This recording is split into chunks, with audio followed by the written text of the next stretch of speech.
এই মেয়েটি স্বাভাবিক নয়, তার মায়ের সাথে সমুদ্র পাড়ে ঘুরতে আসলো। তার মা ফোন নিয়ে অনেক ব্যস্ত। মেয়েটা বারবার বলতাছে সে পানিতে নামবে একটু আনন্দ করার জন্য। তার মা তার কথা শুনতাছে না, তার মা ফোনই ইউজ করতেছে। পাশে দিয়ে যেই লোকটা দেখেন সমুদ্রতে গোসল করতেছে, সে সেটা দেখতে পেরে দৌড়ায় চলে আসলো। এই মেয়েটিকে সে উঁচু করে নিয়ে পানিতে নিয়ে তার সাথে কি সুন্দর খেলাধুলা করতেছে।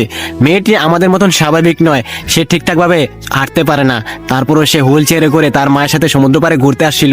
ভাবছিল তার মা তাকে অনেক সুন্দরভাবে ঘোরাবে, কিন্তু তার মা এতটাই ব্যস্ত হয়ে গেছে ফোন ইউজ করতে করতে। দেখেন সেই মুহূর্তে কি হলো, ওই লোকটা সেটা দেখতে পেরে মেয়েটাকে নিয়ে আসলো, এনে মেয়ের সাথে অনেকক্ষণ খেলাধুলা করলো। মেয়েটা অনেক খুশি হয়ে গেল ভাই, মেয়েটার অনেক দিনের ইচ্ছা ছিল, আজকে সে সেটা করতে পারছে।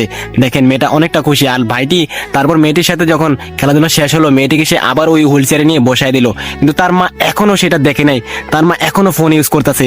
তারপরে দেখেন সেই ভাইটি মোবাইল ফোনটি হাতে নিয়ে নিচে ফালায় দিল। তারপর ভাইটি উপরে তাকায় আল্লাহর কাছে দোয়া করলো। ও ভাই, ভাইটির জন্য দোয়া করবেন, আর তার মা কি এটা ঠিক করেছে কিনা অবশ্যই আপনারা কমেন্টে বলবেন। তাদের জন্য বেশি বেশি দোয়া করবেন, এই বোনটির জন্য দোয়া করবেন, সে যেন সুস্থ হয়ে যায়, আল্লাহ তাকে ভালো রাখুক। দোয়া চাই ভাই আপনাদের থেকে।